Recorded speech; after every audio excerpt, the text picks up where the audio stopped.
Stephen Cutting, you're married I'm married, with three beautiful children. happy, with three beautiful souls. And let me say this: one of the best professors at the prestigious fashion industry, university, sorry, in the world, Fashion Institute of Technology. Yes. Well, let me start by asking you this: where were you born, and what was it like growing up at ages of 9 and 16? So I'm a native New Yorker. I was born in Brooklyn. I still live in Brooklyn. And it was just a real different Brooklyn than how it is now. In fact, I live in the same house that I was born in. And it was just interesting because it was at that time, a lot of drugs in the neighborhood. And people were scared to walk down the street and go places. But now it's totally different. It's gentrified. And at age 9, I was always the kid playing out in the street with my friends. But also what I was doing at age 9 was just developing my art skills, because at the age of 6, I taught myself to sketch. And I've been sketching ever since. Right. So I constantly just kept developing my craft, honing my skills. And it wasn't until I went to FIT that I really got what is needed to be a real designer. So I had a chance to do that. But at 16, I took an art class at high school, because I went to high school in Queens. The school I went to was Christ the King High School in Middle Village, Queens, and I graduated from there. Yeah. And that was my only art class. And then from there, my teacher had told me, "You're not going to become a designer. Maybe you'll be an illustrator." Your teacher told you that? Oh, yeah. She told me that. And I was like, nah, I'm going to be a designer. You told her that? I told her. So before I get back into the design phase of your life, who did you become at 21? At 21, I actually traveled the world. Okay, I graduated from FIT, and then I went with a couple of friends around Europe. We traveled to about 16 countries, and we just had a great time. And then 2 of my friends stayed.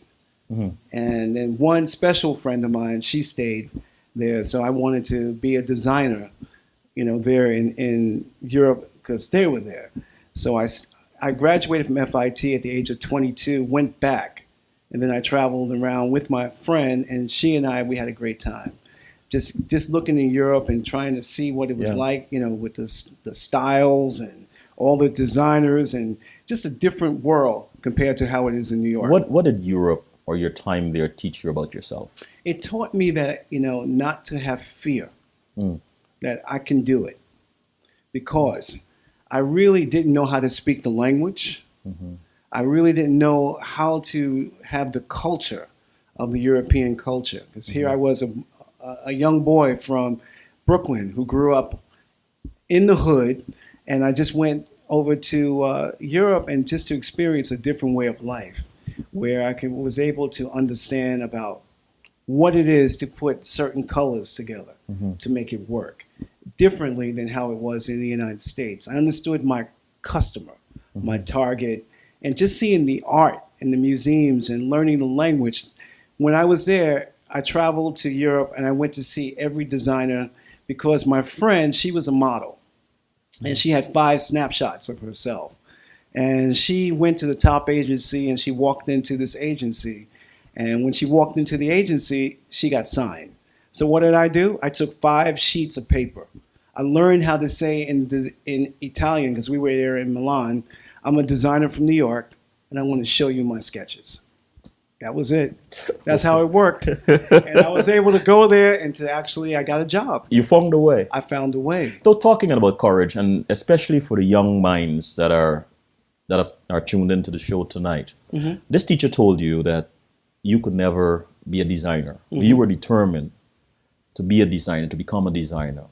How much of that determination was part to prove to her, and the other part to prove to yourself that this is what you want to do, you're going to do that?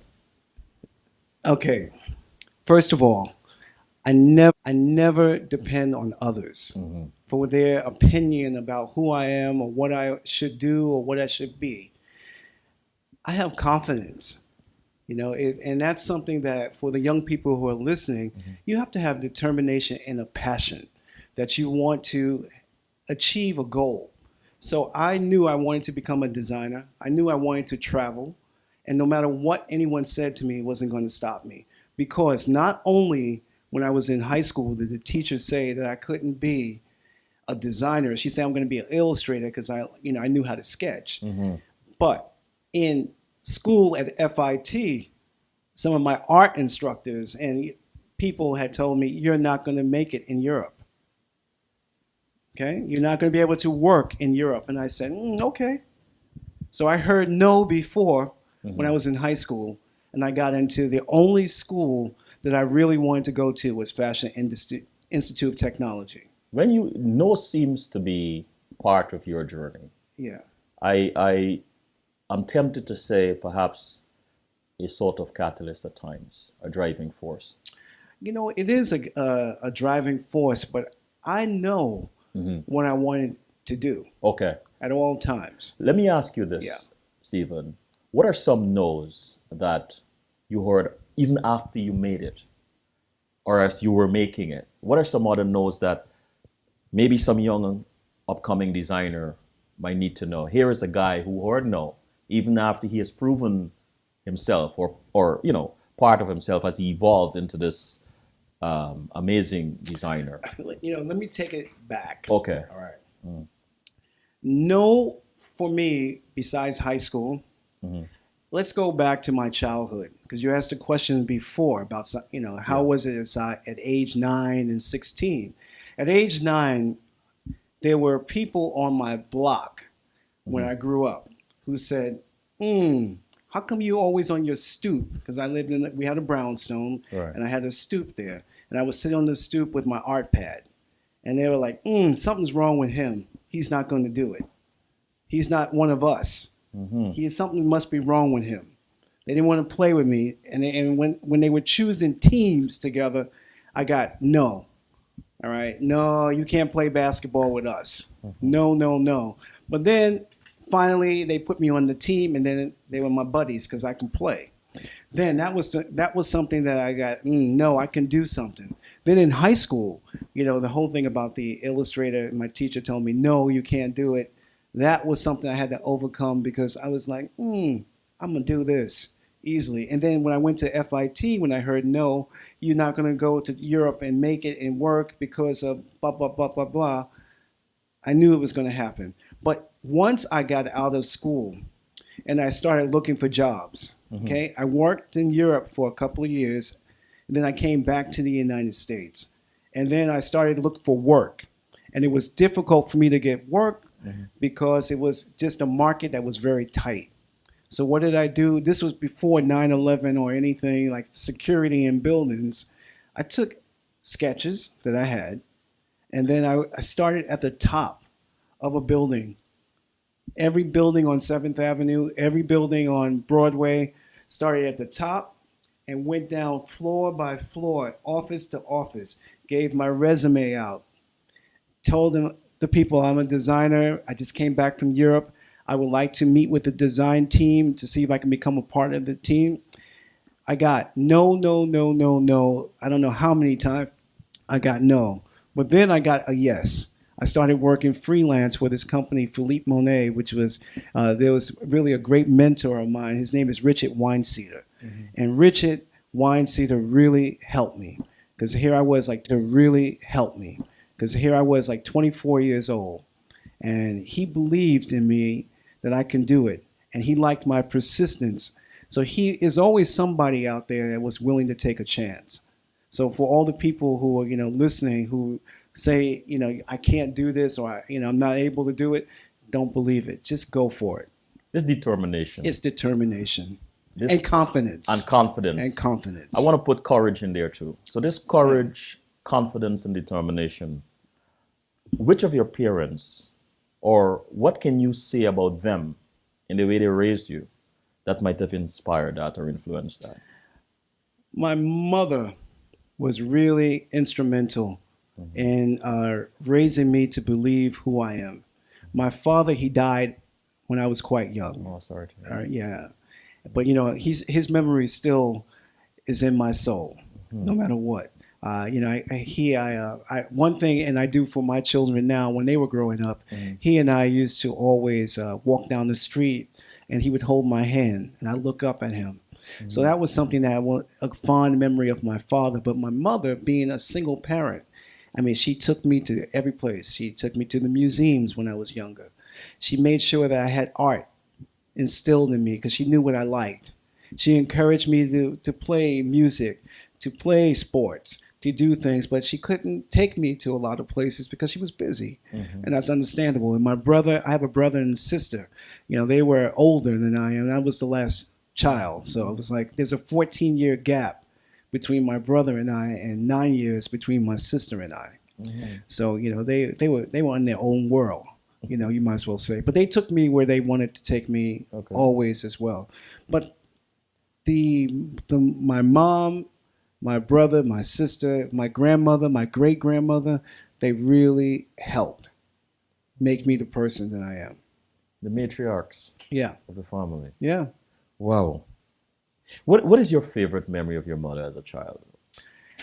I was in kindergarten, and I used to see all the women who the other mothers come, and they would just put makeup on, and they looked very pretty to me. Yeah. Okay, and so one day, I said to my mom, when you come to pick me up, can you put some makeup on? You told your mom. I told my mom this. I wanted her to look like Ebony Fashion Fair models from that time. So she did. She did. And she was always supportive. But when I was 19, I won an award at FIT for the most outstanding young black designer.